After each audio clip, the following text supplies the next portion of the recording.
3. ಇನ್ನು ನೆಕ್ಸ್ಟ್ ಕ್ವಶನಿಗೆ ಹೋಗ್ತೀವಿ. That is P&L statement of company.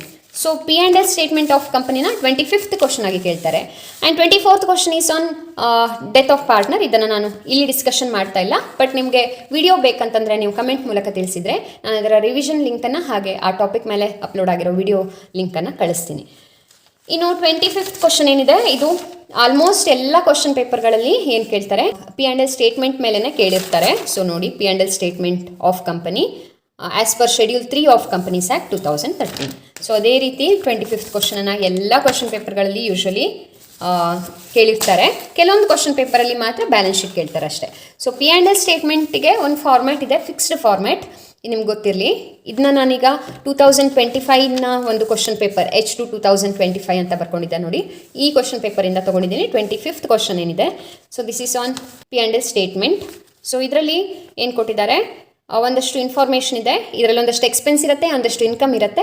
ಇದ್ರ ಬೇಸ್ ಮೇಲೆ ನೀವು ಸ್ಟೇಟ್ಮೆಂಟನ್ನು ಹಾಕಬೇಕು, ಪ್ರಾಫಿಟ್ ಆ್ಯಂಡ್ ಲಾಸ್ ಸ್ಟೇಟ್ಮೆಂಟನ್ನು. ಸೊ ಅದನ್ನು ಫಸ್ಟು ನಾವು ಈ ರೀತಿ ಬರ್ಕೋತೀವಿ. Statement of profit and loss for the year ending 31st 2024 ಇಲ್ಲಿ ಕೊಟ್ಟಿರೋದನ್ನೇ ಬರ್ಕೊಂಡ್ವಿ. ಆ್ಯಂಡ್ ಇದರಲ್ಲಿ 3 ಕಾಲಮ್ಗಳಿರುತ್ತೆ, ಪರ್ಟಿಕ್ಯುಲರ್ಸ್, ನೋಟ್ ನಂಬರ್, ಅಮೌಂಟ್ ಅಂತ.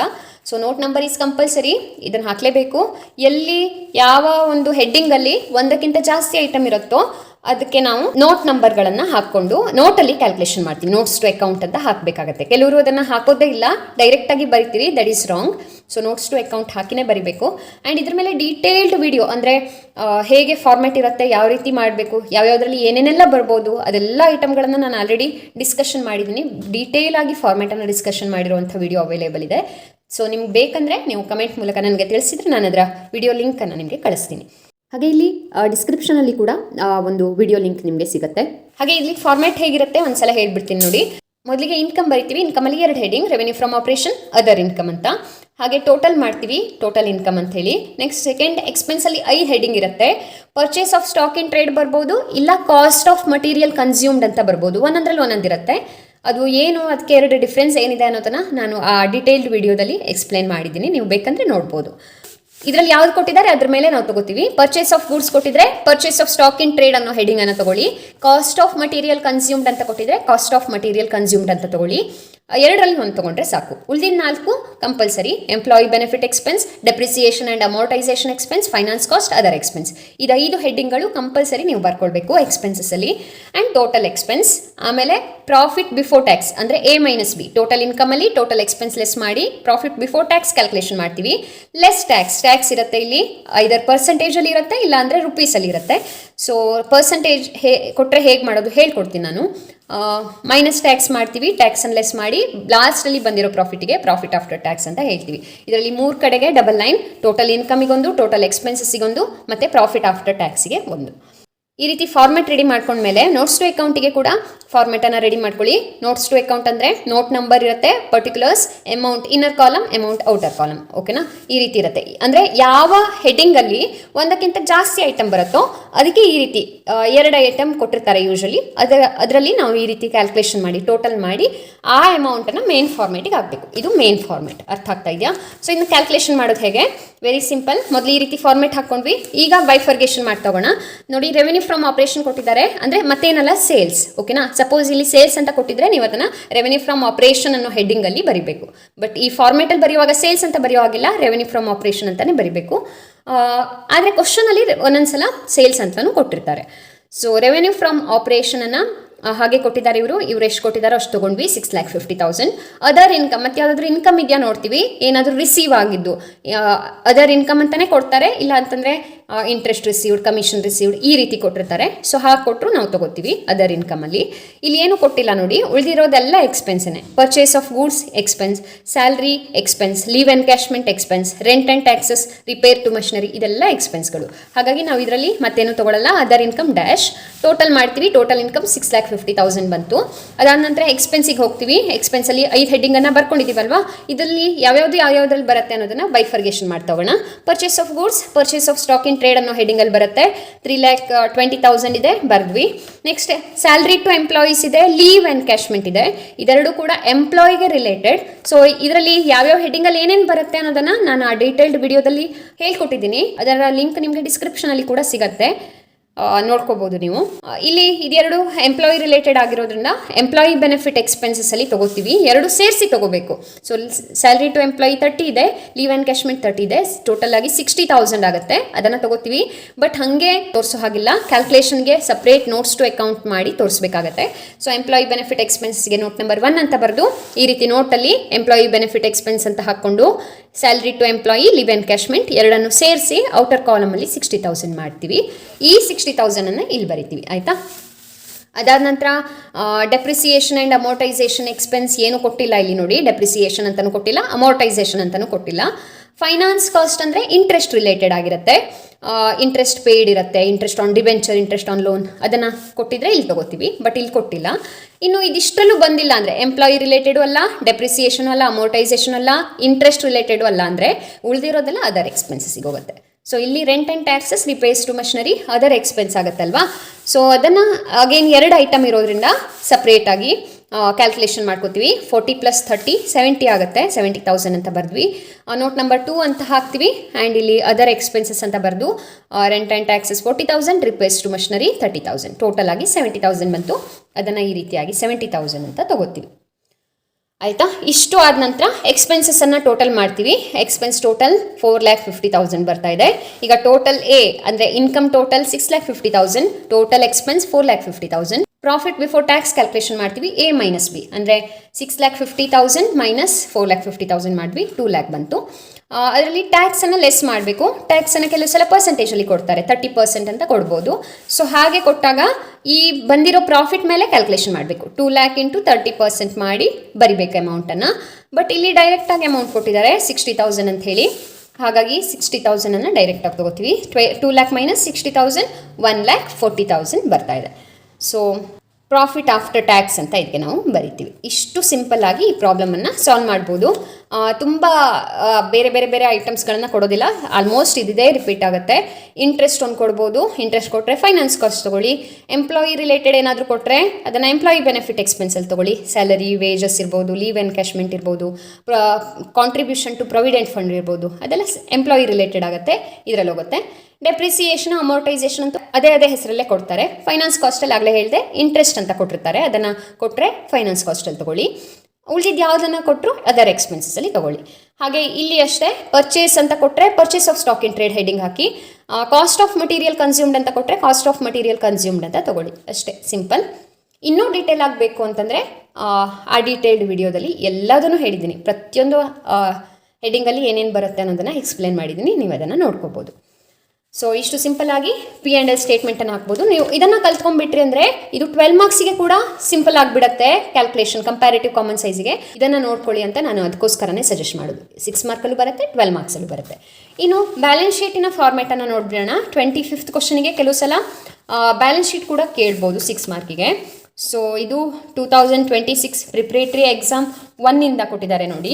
ಸಪೋಸ್ 6 ಮಾರ್ಕಿಗೆ ಕೇಳಿಲ್ಲ ಅಂತಂದ್ರೂ 12 ಮಾರ್ಕ್ಸಲ್ಲಿ ಕಂಪ್ಯಾರಿಟಿವ್ ಕಾಮನ್ ಸೈಜಲ್ಲಿ ಬ್ಯಾಲೆನ್ಸ್ ಶೀಟನ್ನು ಕೇಳ್ತಾರೆ. ಹಾಗಾಗಿ ಆದರೂ ನೀವು ಈ ಫಾರ್ಮೇಟನ್ನು ತಿಳ್ಕೊಳ್ಳೇಬೇಕು, ಇದನ್ನು ಸಾಲ್ವ್ ಮಾಡೋದನ್ನು ತಿಳ್ಕೊಳ್ಬೇಕು. ಸೊ ಪ್ರಿಪ್ರೇಟರಿ ಎಕ್ಸಾಮ್ 1 25th ಕ್ವಶನನ್ನು balance sheet of Jindal company limited for as on 31/3/2025 as per schedule 3 of companies act 2013 prepare ಮಾಡಿ ಅಂತ ಹೇಳಿದರು. ಹಾಗಾಗಿ ಇದನ್ನು ಪ್ರಿಪೇರ್ ಮಾಡಿದ್ದೀನಿ, ಇದೇ ಕ್ವಶನ್ ತೊಗೊಂಡು. ಹೇಗೆ ಅನ್ನೋದನ್ನು ನಾನು ಒಂದ್ಸಲ ಹೇಳಿಬಿಡ್ತೀನಿ. ಇದ್ರ ಮೇಲೆ ಕೂಡ ಡೀಟೇಲ್ ವಿಡಿಯೋ ಅವೈಲೇಬಲ್ ಇದೆ, ಯಾವ್ಯಾವ ಹೆಡಿಂಗಲ್ಲಿ ಏನೇನು ಬರುತ್ತೆ ಅನ್ನೋದು. ಬಟ್ ನಿಮಗೆ ಅಷ್ಟೊಂದೇನು ಬೇಕಾಗಿಲ್ಲ, ಜಸ್ಟ್ ಆ ಸಿಂಪಲ್ ಥಿಂಗ್ಸನ್ನು ತಿಳ್ಕೊಂಡ್ರೆ ಸಾಕು, ಯಾವ್ಯಾವ್ದ್ರಲ್ಲಿ ಏನೇನು ಬರುತ್ತೆ ಅಂತ. ಇದೊಂದು ಸಿಂಪಲ್ ಆಗಿರುವಂಥ ಫಾರ್ಮ್ಯಾಟ್. ಒಂದು ಇಕ್ವಿಟೀಸ್ ಆ್ಯಂಡ್ ಲ್ಯಾಬಿಲಿಟೀಸ್ ಹೆಡಿಂಗಿಗೆ ನಾವು ಇಕ್ವಿಟೀಸ್ ಆ್ಯಂಡ್ ಲ್ಯಾಬಿಲಿಟೀಸ್ ಅಂತ ಬರಿತೀವಿ. Second one asset heading. So ನಾವು ಪಾರ್ಟ್ನರ್ಶಿಪ್ಪಲ್ಲೆಲ್ಲ ಆ ಕಡೆ ಈ ಕಡೆ ಲೆಫ್ಟಲ್ಲೊಂದು ರೈಟಲ್ಲೊಂದು ಬರಿತಿದ್ವಲ್ಲ, ಇಲ್ಲಿ ಹಾಗಲ್ಲ. ಕಂಪನೀಸ್ ಆ್ಯಕ್ಟ್ ಪ್ರಕಾರ ಈ ಥರ ಒಂದು ಕೆಳಗಡೆ ಒಂದು ಬರಿಬೇಕು. ಮೊದಲು ಇಕ್ವಿಟೀಸ್ ಆ್ಯಂಡ್ ಲ್ಯಾಬಿಲಿಟೀಸ್ ಬರ್ಕೊಂಡು ಟೋಟಲ್ ಮಾಡಿ, ಆಮೇಲೆ ಅಸೆಟ್ ಬರ್ಕೊಂಡು ಟೋಟಲ್ ಮಾಡಬೇಕು. ಸೊ ಇಲ್ಲಿ 3 ಹೆಡ್ಡಿಂಗ್ ಇರುತ್ತೆ. ಮೇನ್ ಹೆಡ್ಡಿಂಗ್ಗಳು 3 ಹೆಡ್ಡಿಂಗ್ಗಳು ಇಕ್ವಿಟೀಸ್ ಆ್ಯಂಡ್ ಲ್ಯಾಬಿಲಿಟೀಸಲ್ಲಿ. ಒಂದು ಶೇರ್ ಹೋಲ್ಡರ್ ಫಂಡ್, ಅದರಲ್ಲಿ 2 sub heading, share capital, reserves and surplus. ಆಮೇಲೆ second one non current liability, ಅದರಲ್ಲಿ ಬರೋದು ಡಿಬೆಂಚರ್ಸ್. ಮೇನ್ ಐಟಮ್ ಬರೋದು ಅಂದರೆ ಡಿಬೆಂಚರ್ಸ್, ಲಾಂಗ್ ಟರ್ಮ್ ಬಾರೋಯಿಂಗ್ಸ್ ಅನ್ನೋ ಸಬ್ ಹೆಡ್ಡಿಂಗಲ್ಲಿ ಬರುತ್ತೆ. ಇನ್ನೊಂದು ಅಂತಂದರೆ ಕರೆಂಟ್ ಲಯಬಿಲಿಟೀಸ್. ಅಂದರೆ ಯೂಶ್ವಲ್ ಆಗಿ ಬರೋದು ಟ್ರೇಡ್ ಪೇಯಬಲ್ಸ್ ಆಗಿರುತ್ತೆ. ಇನ್ನು ಅಸೆಟ್ಟಲ್ಲಿ ಎರಡು ಮೇನ್ ಹೆಡಿಂಗ್ಗಳು, ನಾನ್ ಕರೆಂಟ್ ಅಸೆಟ್ ಅಂದರೆ ಲಾಂಗ್ ಟರ್ಮ್ ಅಸೆಟ್, ಹಾಗೆ ಕರೆಂಟ್ ಅಸೆಟ್ ಅಂದರೆ ಶಾರ್ಟ್ ಟರ್ಮ್ ಅಸೆಟ್. ಇಲ್ಲೂ ಕೂಡ ಅಷ್ಟೇ, ನಾನ್ ಕರೆಂಟ್ ಲಯಬಿಲಿಟಿ ಅಂದರೆ ಲಾಂಗ್ ಟರ್ಮ್, ಕರೆಂಟ್ ಲಯಬಿಲಿಟಿ ಅಂದರೆ ಶಾರ್ಟ್ ಟರ್ಮ್. ಸೊ ಇಲ್ಲಿ ಏನಾಗುತ್ತೆ, ನಾನ್ ಕರೆಂಟ್ ಅಸೆಟ್ಟಲ್ಲಿ ಮೊದಲನೇದು ಫಿಕ್ಸ್ಡ್ ಅಸೆಟ್ ಬರುತ್ತೆ, ಅದರಲ್ಲಿ ಮತ್ತೆ ಅಗೇನ್ ಎರಡು tangible fixed asset, intangible fixed asset ಅಂತ. ಹಾಗೆ ಕರೆಂಟ್ ಅಸೆಟ್ ಬರುತ್ತೆ, ಅದರಲ್ಲಿ 5 ಹೆಡ್ಡಿಂಗ್ ಬರುತ್ತೆ. ಅದರಲ್ಲಿ ಇಂಪಾರ್ಟೆಂಟ್ ಇರೋದಂದರೆ trade receivables, short term investment, inventories ಅಂತ ಬರುತ್ತೆ ಇನ್ನೊಂದು, ಅಥವಾ ಸ್ಟಾಕಿಗೆ ನಾವು ಇನ್ವೆಂಟರಿ ಅಂತ ಹೇಳ್ತೀವಿ. ಆಮೇಲೆ ಕ್ಯಾಶ್ ಆ್ಯಂಡ್ ಕ್ಯಾಶ್ ಇಕ್ವಲೆಂಟ್ಸ್, ಈ ರೀತಿ 4-5 ಹೆಡ್ಡಿಂಗ್ಗಳು ಬರುತ್ತೆ. ಇದರಲ್ಲಿ ಕೊಟ್ಟಿರೋದ್ರಲ್ಲಿ ನಿಮಗೆ ಸಾಧ್ಯವಾದಷ್ಟು ಎಷ್ಟು ಗುರುತಿಸಲಿಕ್ಕೆ ಸಾಧ್ಯ ಆಗುತ್ತೋ ಅದನ್ನು ಕ್ಯಾಟಗರೈಸ್ ಮಾಡಬೇಕಾಗತ್ತೆ. ಸೊ ಈ ಫಾರ್ಮ್ಯಾಟನ್ನು ಹಾಕ್ಕೊಳ್ಳೋದು first and foremost important thing. ಇದ್ರ ಮೇಲೆ ಡೀಟೇಲ್ಡ್ ಆಗಿ ಯಾವ ರೀತಿ ಹಾಕಬೇಕು ಅನ್ನೋದನ್ನು ನಾನು ಆ ವಿಡಿಯೋದಲ್ಲಿ ಡಿಟೇಲ್ಡ್ ವಿಡಿಯೋದಲ್ಲಿ ಹೇಳಿದ್ದೀನಿ. ನೀವು ಅದನ್ನು ನೋಡಿ ಪ್ರಿಪೇರ್ ಮಾಡಿಕೊಂಡ್ರೆ ಇನ್ನಷ್ಟು ಸುಲಭವಾಗಿ ಈ ಕಾನ್ಸೆಪ್ಟನ್ನು ಅರ್ಥ ಮಾಡ್ಕೋಬೋದು. ಬಟ್ ಲಾಸ್ಟ್ ಮಿನಿಟಲ್ಲಿ ಇದಕ್ಕೆ ಪ್ರಿಪೇರ್ ಮಾಡೋದು ಬೇಡ. ಸಪೋಸ್ ನೀವು ಇದನ್ನು ನೋಡ್ಕೊಂಡಿಲ್ಲ ಅಂತಂದರೆ ಚಾಯ್ಸಿಗೆ ಬಿಟ್ಬಿಡ್ಬೋದು, ನೋ ಪ್ರಾಬ್ಲಮ್. ಯಾರೆಲ್ಲ ನೋಡ್ಕೊಂಡಿದ್ದೀರಿ ಅದನ್ನು ಹೇಗೆ ಮಾಡಬೇಕು ಅನ್ನೋದನ್ನು ಒಂದ್ಸಲ ರಿವೈಸ್ ಮಾಡ್ತೀನಿ ನೋಡಿ. ಇಲ್ಲಿ ಕೊಟ್ಟಿರೋ ಇನ್ಫಾರ್ಮೇಷನನ್ನು ಯಾವ್ಯಾವ ಹೆಡಿಂಗಲ್ಲಿ ಹೋಗುತ್ತೋ ಅಲ್ಲೆಲ್ಲ ಹಾಕ್ತಾ ಹೋಗ್ತೀವಿ. ಮೊದಲಿಗೆ ಶೇರ್ ಕ್ಯಾಪಿಟಲ್ ಇದೆ, ಶೇರ್ ಹೋಲ್ಡರ್ ಫಂಡಲ್ಲಿ ಶೇರ್ ಕ್ಯಾಪಿಟಲ್ ಹೆಡಿಂಗ್ ಮುಂದ್ಗಡೆ ಬರ್ದ್ವಿ. Reserves and surplus share holder ಫಂಡಲ್ಲಿ ಬರುತ್ತೆ, reserves and surplus 5 lakh. Next 10% debentures ಏನಿದೆ, ಡಿಬೆಂಚರ್ ಲಾಂಗ್ ಟರ್ಮ್ ಲಯಬಿಲಿಟಿ, ಹಾಗಾಗಿ ಅದು ಲಾಂಗ್ ಟರ್ಮ್ ಬಾರೋಯಿಂಗ್ಸ್ ಹೆಡಿಂಗಲ್ಲಿ ಬರುತ್ತೆ ನಾನ್ ಕರೆಂಟ್ ಲಯಬಿಲಿಟೀಸಲ್ಲಿ. ಸೊ ಅದರಲ್ಲಿ ಒಂದೇ ಐಟಮ್ ಇದೆ, ಬೇರೆ ಏನೂ ಇಲ್ಲ ಅದಕ್ಕೆ ರಿಲೇಟೆಡ್ ಆಗಿರೋದು. ಹಾಗಾಗಿ ಈ ಲಾಂಗ್ ಟರ್ಮ್ ಬಾರೋಯಿಂಗ್ಸಲ್ಲಿ ಒಂದೇ ಐಟಮ್ ಇದ್ದರೆ ನೋಟ್ ಏನು ಹಾಕಬೇಕಾಗಿಲ್ಲ, ಜಸ್ಟ್ ಬ್ರ್ಯಾಕೆಟಲ್ಲಿ 10% ಡಿಬೆಂಚರ್ ಅಂತ ಬರೆದು 5 lakh ಅಂತ ತೋರಿಸ್ಬೋದು. ಯಾವ ಹೆಡಿಂಗಲ್ಲಿ ಒಂದಕ್ಕಿಂತ ಜಾಸ್ತಿ ಐಟಮ್ ಇರುತ್ತೋ, ಅಂದರೆ ಸಬ್ ಹೆಡಿಂಗಲ್ಲಿ ಹೇಳ್ತಾ ಇದ್ದೀನಿ ನಾನು, ಅಂಥದ್ದಕ್ಕೆ ನಾವು ನೋಟನ್ನು ಹಾಕಬೇಕಾಗತ್ತೆ. ಯೂಶ್ವಲಿ ಬ್ಯಾಲೆನ್ಸ್ ಶೀಟಲ್ಲಿ ಒಂದೇ ನೋಟನ್ನು ಕೊಡ್ತಾರೆ. ಇಲ್ಲಿ ನೋಡಿ, ನೆಕ್ಸ್ಟ್ ನೋಡಿ, ಕ್ರೆಡಿಟರ್ಸ್ ಮತ್ತು ಬಿಲ್ಸ್ ಪೇಯಬಲ್ ಕೊಟ್ಟಿದ್ದಾರೆ. ಇದೆರಡು ಸೇರಿ ಟ್ರೇಡ್ ಪೇಯಬಲ್ಸ್ ಅಂತ ನಾವು ಕರಿತೀವಿ. ಸೊ ಎರಡನ್ನು ಸೇರಿಸಿ ಬರೀಬೇಕು, 3+2 5 lakh ಆಗುತ್ತೆ. ಬಟ್ ಹಾಗೆ ಬರೆಯೋ ಹಾಗಿಲ್ಲ, ನೋಟ್ಸ್ ಟು ಅಕೌಂಟ್ ಅಂತ ಪ್ರಿಪೇರ್ ಮಾಡ್ಕೋಬೇಕು.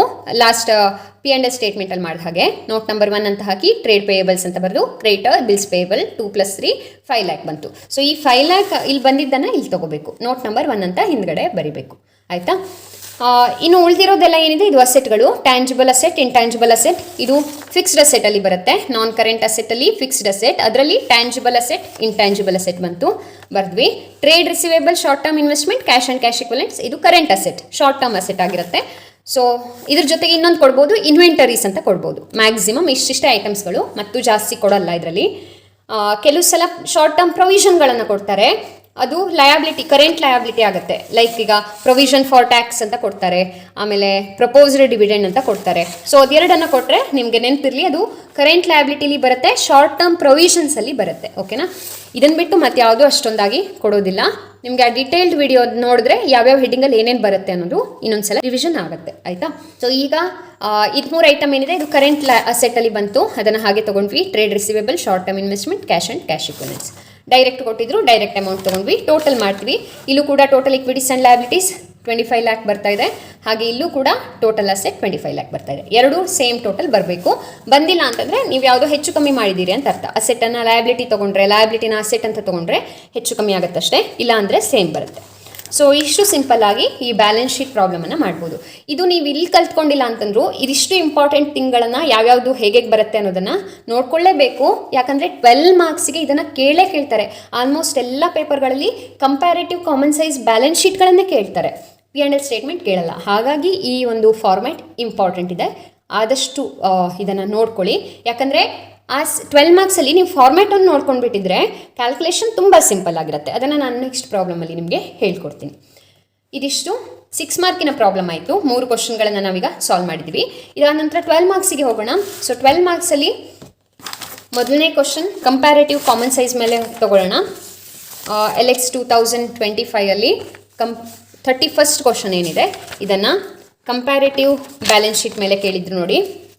ಲಾಸ್ಟ್ ಇಯರ್ನ question paper, annual example question ಪೇಪರಲ್ಲಿ from the following information prepare comparative balance sheet as of ABC company limited ಅಂತ ಕೊಟ್ಟಿದ್ದಾರೆ. ಡೇಟ್ 2 ಡೇಟ್ ಕೊಟ್ಟಿದ್ದಾರೆ. ಈ ರೀತಿ ಕೊಟ್ಟಿರ್ತಾರೆ ನೋಡಿ, ಹೀಗೆ ಇನ್ಫಾರ್ಮೇಷನ್ ಇರುತ್ತೆ.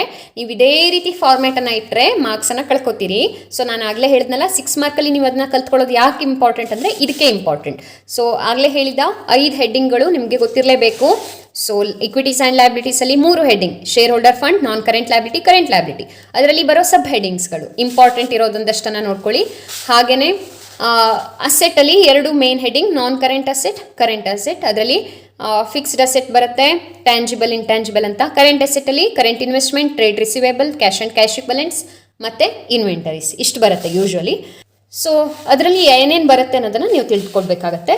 ಈ ರೀತಿ ಕೊಟ್ಟಿರೋ ಫಾರ್ಮೇಟನ್ನು ನಾನು ಹೀಗೆ ಚೇಂಜ್ ಮಾಡ್ಕೊಂಡಿದ್ದೀನಿ. ಇಲ್ಲಿ ಶೇರ್ ಹೋಲ್ಡರ್ಸ್ ಫಂಡಲ್ಲಿ ಶೇರ್ ಕ್ಯಾಪಿಟಲ್ ಮತ್ತು ರಿಸರ್ವ್ಸ್ ಆ್ಯಂಡ್ ಸರ್ಪ್ಲಸ್ ಬರುತ್ತೆ. ಇಲ್ಲಿ ಕೊಟ್ಟ ಹಾಗೆ ಬರೆಯೋದಲ್ಲ, ಹೆಡ್ಡಿಂಗ್ ಹೇಗಿದೆಯೋ ಹಾಗೆ ಬರೀಬೇಕಾಗತ್ತೆ.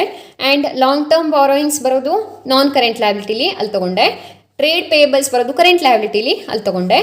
ಹಾಗೆ ಬಿಲ್ಡಿಂಗ್ಸ್ ಬರೋದು ಟ್ಯಾಂಜಿಬಲ್ ಅಸೆಟ್. ಟ್ಯಾಂಜಿಬಲ್ ಅಂದರೆ ಕಣ್ಣಿಗೆ ಕಾಣೋದು, ಗುಡ್ ವಿಲ್ ಅಂದರೆ ಕಣ್ಣಿಗೆ ಕಾಣದೇ ಇರೋದು ಇಂಟ್ಯಾಂಜಿಬಲ್ ಅಸೆಟ್ ಆಗುತ್ತೆ. ಸೊ ಟ್ಯಾಂಜಿಬಲ್ ಅಸೆಟ್ಟಲ್ಲಿ ಫಿಕ್ಸ್ಡ್ ಅಸೆಟ್ ಅಂಡರಲ್ಲಿ ಬರುತ್ತೆ ಬಿಲ್ಡಿಂಗ್, ಅದನ್ನು ಹಾಗೆ ಬ್ರ್ಯಾಕೆಟಲ್ಲಿ ಬರೀಬೇಕು. ಬಿಲ್ಡಿಂಗ್ ಅಂತ ಬರೆಯೋದಲ್ಲ, ಟ್ಯಾಂಜಿಬಲ್ ಅಸೆಟ್ ಅಂತ ಬರೀಬೇಕು. ಹಾಗೆ ಗುಡ್ ವಿಲ್ ಅಂತ ಬರೆಯೋದಲ್ಲ, ಇಂಟ್ಯಾಂಜಿಬಲ್ ಅಸೆಟ್ ಅಂತ ಬರೀಬೇಕು. ಬ್ರ್ಯಾಕೆಟಲ್ಲಿ ಬೇಕಿದ್ರೆ ನೀವು ಗುಡ್ ವಿಲ್ ಅಂತ ಬರೀಬಹುದು. ಸಪೋಸ್ ಎರಡೆರಡು ಟ್ಯಾಂಜಿಬಲ್ ಅಸೆಟ್ ಇದ್ರೆ, ಅಂದರೆ ಬಿಲ್ಡಿಂಗು ಮಷಿನರಿ ಎರಡು ಕೊಟ್ಟಿದ್ರೆ ಎರಡು ಸೇರಿಸಿ ಅಮೌಂಟ್ ಬರೀಬೇಕು. ಅದಕ್ಕೆ ನೋಟ್ ಹಾಕಬೇಕಾಗಿಲ್ಲ 12 ಮಾರ್ಕ್ಸ್ ಪ್ರಾಬ್ಲಮಲ್ಲಿ, ಬಟ್ ಎರಡು ಸೇರಿಸಿ ತಗೋಬೇಕು. ಇಲ್ಲಿ ಬ್ರ್ಯಾಕೆಟಲ್ಲಿ ಬಿಲ್ಡಿಂಗ್ ಪ್ಲಸ್ ಮಷಿನರಿ ಅಂತ ತಗೋಬೇಕು, ಆಯಿತಾ. ಈ ಅಮೌಂಟ್ಗಳನ್ನು ತಗೊಳ್ಳುವಾಗ ಎರಡು ಸೇರಿಸಿ ತೊಗೊಂಡಿರಬೇಕು. ನೆಕ್ಸ್ಟು ಉಳಿದಿರೋದೇನಿದೆ, current investment, trade receivable, cash and cash equivalents, ಇದು ಮೂರು ಕೂಡ ಕರೆಂಟ್ ಅಸೆಟ್ಟಲ್ಲಿ ಬರೋದು. ಅದನ್ನು ಹಾಗೆ ಬರ್ಕೊಂಡೆ. ಇದಾದ ನಂತರ ಟೋಟಲನ್ನು ಮಾಡ್ಕೋತೀವಿ ಎರಡು ಕಡೆ. ಇದು ಫಾರ್ಮ್ಯಾಟ್ ಆಗಿರುತ್ತೆ ಕಂಪ್ಯಾರೇಟಿವ್ ಬ್ಯಾಲೆನ್ಸ್ ಶೀಟ್ಗೆ. ಕಾಮನ್ ಸೈಜ್ ಕೇಳಿದ್ರು, ಕಂಪ್ಯಾರೇಟಿವ್ ಕೇಳಿದ್ರು, ಫಾರ್ಮ್ಯಾಟ್ ಹಾಕೋದು ಹೀಗೇ. ಯಾಕಂದರೆ ಈ ಫಾರ್ಮ್ಯಾಟ್ ಏನೂ ಚೇಂಜ್ ಆಗಲ್ಲ ಪರ್ಟಿಕ್ಯುಲರ್ಸ್ ಕಾಲಮಲ್ಲಿರೋದು.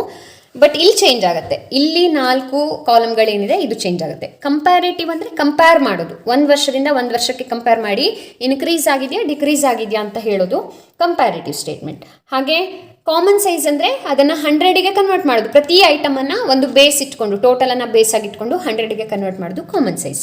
ಅರ್ಥ ಮಾಡ್ಕೊಳ್ಳಿ. ಕಂಪೇರ್ ಮಾಡೋದು ಅಂದರೆ ಒಂದು ವರ್ಷದಿಂದ ಒಂದು ವರ್ಷಕ್ಕೆ ಇನ್ಕ್ರೀಸಾ ಡಿಕ್ರೀಸಾ, ಇದನ್ನು ನೋಡಿದರೆ ಕಂಪ್ಯಾರಿಸನ್ ಮಾಡ್ದಂಗಾಯ್ತು. ಸೊ ಕಂಪ್ಯಾರೇಟಿವ್ ಸ್ಟೇಟ್ಮೆಂಟ್ ಕೇಳಿದಾಗ ಈ ಥರ ಕ್ಯಾಲ್ಕುಲೇಷನ್ಗಳನ್ನು ಮಾಡಬೇಕು. ಕೆಲವರು ಕನ್ಫ್ಯೂಸ್ ಮಾಡ್ಕೋತಾರೆ, ಅದಕ್ಕೆ ಇದನ್ನು ಇನ್ನೊಂದು ಸ್ವಲ್ಪ ಸ್ಟ್ರೆಸ್ ಮಾಡಿ ಹೇಳ್ತಾ ಇದ್ದೀನಿ. ಸೊ ಇಲ್ಲಿ ಏನಾಗುತ್ತೆ, 4 ಕಾಲಮಲ್ಲಿ ಮೊದಲ 2 ಕಾಲಮ್ಗಳು ಅಮೌಂಟನ್ನು ಬರೆಯೋದಕ್ಕೆ, ಅಂದರೆ 2 ಅಮೌಂಟ್ ಕೊಟ್ಟಿರ್ತಾರಲ್ಲ 2 ವರ್ಷದ್ದು, ಅದೆರಡು ಅಮೌಂಟ್ಗಳನ್ನು ಬರೆಯೋದಕ್ಕೆ ತೊಗೋತೀವಿ. 31/3/2023, 31/3/2024. ಅದಾದ ನಂತರ ಅಬ್ಸಲ್ಯೂಟ್ ಇನ್ಕ್ರೀಸ್ ಆರ್ ಡಿಕ್ರೀಸ್ ಅಂತ ತೊಗೋತೀವಿ, ಅಂದರೆ ರುಪೀಸಲ್ಲಿ ಎಷ್ಟು ಇನ್ಕ್ರೀಸ್ ಆಗಿದೆ ಅಥವಾ ಡಿಕ್ರೀಸ್ ಆಗಿದೆ ಬರೆಯೋದಕ್ಕೆ. Next percentage increase or decrease. So first ನಾವು ಈ ಫಾರ್ಮ್ಯಾಟ್ ಹಾಕೋತೀವಿ, ಅದಾದ ನಂತರ ಇದೆರಡು ಅಮೌಂಟನ್ನು ಫಿಲಪ್ ಮಾಡ್ಕೋತೀವಿ. ಇದು ಕ್ವಶನಲ್ಲಿ ಇರೋದಾಗಿರುತ್ತೆ. ಸಪೋಸ್ ನಿಮ್ಗೆ ಯಾರಿಗಾದರೂ ಈ ಫಾರ್ಮ್ಯಾಟ್ ಹಾಕೋದಕ್ಕೆ ಬಂದಿಲ್ಲ ಅಂದರೆ ಅಟ್ಲೀಸ್ಟ್ ಇಲ್ಲಿ ಏನು ಕೊಟ್ಟಿದ್ದಾರೆ ಅದೇ ರೀತಿಯಾಗಿ ಇಟ್ಟು ಕ್ಯಾಲ್ಕುಲೇಷನ್ಗಳನ್ನು ಮಾಡಿಬಿಟ್ಟು ಬನ್ನಿ. ಅಟ್ಲೀಸ್ಟ್ ಒಂದು 4-5 ಮಾರ್ಕ್ಸ್ ಆದರೂ ಬರುತ್ತೆ ಅದಕ್ಕೆ. ನೀವು ಇದಿಷ್ಟು ಸರಿ ಮಾಡಿದರೆ ಪೂರ್ತಿ ಮಾರ್ಕ್ಸನ್ನು ತಗೋತೀರಿ, ಆಯಿತಾ. ಸೊ ಈಗ ಕ್ಯಾಲ್ಕುಲೇಷನ್ ಮಾಡೋದು ಹೇಗೆ ನೋಡ್ಬಿಡೋಣ. Very simple. Absolute increase or decrease is equal to current year amount minus previous year amount. ಅಂದರೆ ಈ ವರ್ಷದ ಅಮೌಂಟಲ್ಲಿ ಲಾಸ್ಟ್ ವರ್ಷದ ಅಮೌಂಟನ್ನು ಲೆಸ್ ಮಾಡ್ತೀವಿ. ಸೊ 24ರಲ್ಲಿ 23ರ ಅಮೌಂಟನ್ನು ಲೆಸ್ ಮಾಡೋದು. ಕಂಪಲ್ಸರಿಲಿ ಇದರಲ್ಲಿನೇ ಇದನ್ನು ಲೆಸ್ ಮಾಡಬೇಕು, ಇದರಲ್ಲಿ ಇದನ್ನು ಲೆಸ್ ಮಾಡೋದಲ್ಲ. ನೀವು ಕ್ಯಾಲ್ಕುಲೇಟ್ರಲ್ಲೇ ಮಾಡಿ, ಬೈಲೆಕ್ಕದಲ್ಲಿ ಮಾಡ್ಲಿಕ್ಕೆ ಹೋಗಬೇಡಿ, ಮಿಸ್ ಆಗುತ್ತೆ. So 20 lakh minus 15 lakh, 3 lakh minus 4 lakh. ನೋಡಿ ಇದು ಕಡಿಮೆ ಇದೆ, ಇದು ಜಾಸ್ತಿ ಇದೆ. 3 lakhಲ್ಲಿ 4 lakhನ್ನು ಲೆಸ್ ಮಾಡಿದ್ರೆ -1 lakh ತೋರಿಸುತ್ತೆ ನಮ್ಮ ಕ್ಯಾಲ್ಕುಲೇಟರ್, 1 lakh ಅಂತ ತೋರಿಸಲ್ಲ. ಸೊ ಯಾವಾಗೆಲ್ಲ ಮೈನಸ್ ಬರುತ್ತೋ ಅದನ್ನು ಬ್ರ್ಯಾಕೆಟಲ್ಲಿ ಇಡಬೇಕು ಕಂಪಲ್ಸರಿ, ಅಂದರೆ ಅದು ಡಿಕ್ರೀಸ್ ಆಗಿದೆ ಅಂತ ಅರ್ಥ. ಮೈನಸ್ ಅಂತ ಬರೀಬೇಕು ಅಂತ ಇರಲ್ಲ, ಬ್ರ್ಯಾಕೆಟಲ್ಲಿ ಇಟ್ಟಿದ್ದೀರಿ ಅಂದರೆ ಅದು ನೆಗೆಟಿವ್ ಆನ್ಸರ್ ಅಂತ ಅರ್ಥ. ಸೊ -1 lakh ಈ ರೀತಿ ಎರಡು ಕಡೆ ಈಗ ಡಿಕ್ರೀಸ್ ಆಗಿದೆ, ಆ ಎರಡು ಕಡೆ ನಾವು ಈ ರೀತಿ ಮೈನಸಲ್ಲಿ ತೋರಿಸ್ಬೇಕು, ಅಂದರೆ ಬ್ರ್ಯಾಕೆಟಲ್ಲಿ ಇಡಬೇಕು. ಸೊ 20 - 15 5 lakh ಬಂತು, 3 - 4 -1 lakh ಬಂತು, 9 - 6 3 lakh ಬಂತು, 3 - 2 1 lakh ಬಂತು, 35 - 27 8 lakh ಬಂತು. ಇದೇ ರೀತಿ ಎಲ್ಲದಕ್ಕೂ ಕ್ಯಾಲ್ಕುಲೇಷನ್ ಮಾಡ್ಕೋತೀವಿ. 3ನೇ ಕಾಲಮ್. 4ನೇ ಕಾಲಮ್ ಹೇಗೆ ಕ್ಯಾಲ್ಕುಲೇಷನ್ ಮಾಡೋದು, ಅಬ್ಸಲ್ಯೂಟ್ ಇನ್ಕ್ರೀಸ್ ಆರ್ ಡಿಕ್ರೀಸ್ ಬಂದಿರತ್ತಲ್ಲ ಇದನ್ನು ಪ್ರೀವಿಯಸ್ ಇಯರ್ ಅಮೌಂಟಿಂದ ಡಿವೈಡ್ ಮಾಡ್ತೀವಿ ಇಂಟು 100 ಅಥವಾ percentage. So once I will show it in the calculator.